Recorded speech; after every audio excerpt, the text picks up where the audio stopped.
Hello judges, this is our base robot and it consists of 2 large motors, 2 medium motors, 2 color sensors, 1 gyro sensor and 1 brick. So this robot is a back wheel drive which helps in climbing the elevated places.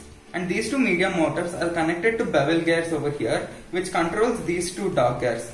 We have made the 2 dog gears because we can make attachments smaller. So this is an example of our attachment for the steel construction. So the power is required over here. So we can use this dog gear instead of this, which makes the attachment smaller. And we have used dog gear so that we can easily attach our attachment and detach it faster. In the regionals, we noticed that all of our teammates were picking up the robot using the brick. So the problem was that it was getting detached from the rest of the robot and it was damaging it. So we added this handle so that all of our teammates can easily carry the robot and transport it. Thank you.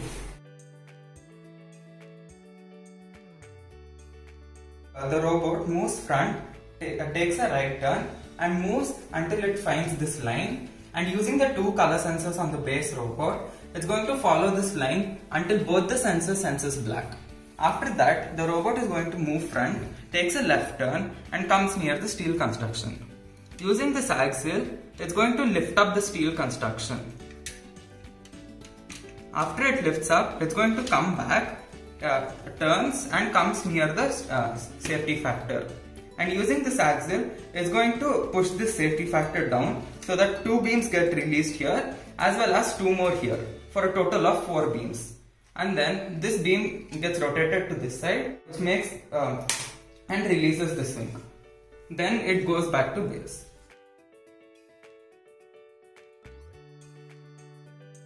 Hello everyone, my name is Aryan and I will be going to explain our run-to mission, that is the crane. So this is our crane attachment. This jig over here helps us to align the bot at the launch area. These are called as chamfer, which helps the bot to align to the crane. Suppose the bot goes a little cross, these chamfers help them to align. Before we didn't have this part. Sometimes it used to work, other times it used to not work. Basically it was inconsistent. So we added this part which acts as a guide for the upper blue block to fall right on the lower blue block. These beams over here help to lower the blue block. The caster wheel gives counterweight. So basically, this wedge shape will be mounted in the back of the base board and these blocks will be kept at the front of the base board. So when the base board is on, the base board moves front and then places it in the black circle near the crane mission, and then it comes back and then lifts the traffic jam mission and makes it stand up fully.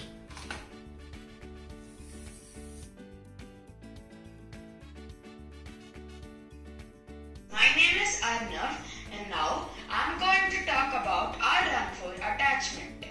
This attachment is being used for the tree house. So as you can see over here, the 3 beams help us in aligning the blue blocks. We are going to place 3 blue blocks onto the small branch in the tree house. So this is how it works. First, the bot exits the base and then turns right. After turning right, it moves forward to align with the tree house. Then, using these chamfers over here, it helps to align with the tree house. These chamfers help in aligning the bot even if it goes cross.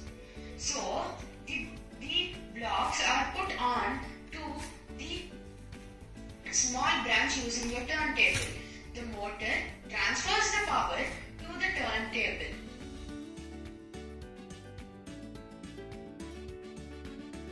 Hello judges, this is our Run 5 attachment. It has a dog gear over here which will connect to the gear in the base robot. So when the motor moves, it's going to rotate this, making this go up and down. It has 3 compartments over here, one for the peach blocks, one for the red blocks and one for the innovative architecture. So first, our robot moves front, takes a right turn and line follows over here. And then it stops when it comes near the red circle. And then it's going to lift up this and pick up the stand blocks, leaving the red blocks and the innovative architecture here. it's going to turn left, it's going to come here, and then at the same time it's going to do the elevator mission as well as the peach blocks. So after doing the elevator mission, it's going to come back, open this up and push this to the peach area. It's going to come back, lift up this and line follow over here until both the color sensor senses black. And then it's going to climb up the elevated places.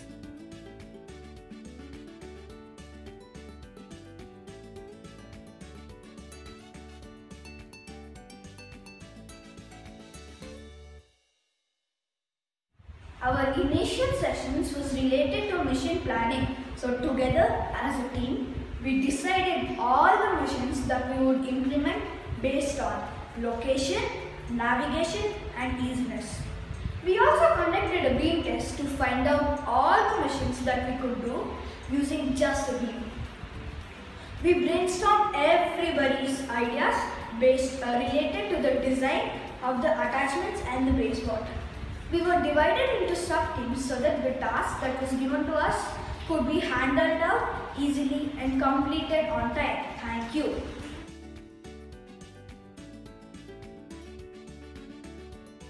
We had used 2 color sensors and 1 gyro sensor. Initially, both the color sensors were far apart and we thought it would align and line follow. However, we observed that one of the color sensors line follow was not very accurate. So, we had made them close to each other and made it a proportional line follow. And also, our gyro sensor helps our board to move straight and take accurate turns, and which makes our runs faster and consistent.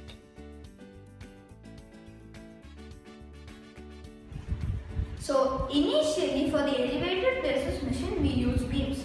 So what used to happen is the beams used to get stuck on the elevated mission, stopping the robot from doing the elevated places mission. So we replaced it with the angle beams. Now the angle beams can easily lift the flag, successfully completing the elevated places mission. Initially we were using caster wheels. So what used to happen is the caster wheels used to get stuck on the elevated places, stopping the bot from doing the mission. So we replaced the caster wheels with the small wheels. Thank you. In the elevated places mission, to avoid being pushed by another robot, we have created a program. After the robot climbs up the elevated places and raises the flag, the robot measures the motor's rotation. Depending on it, it will push forward.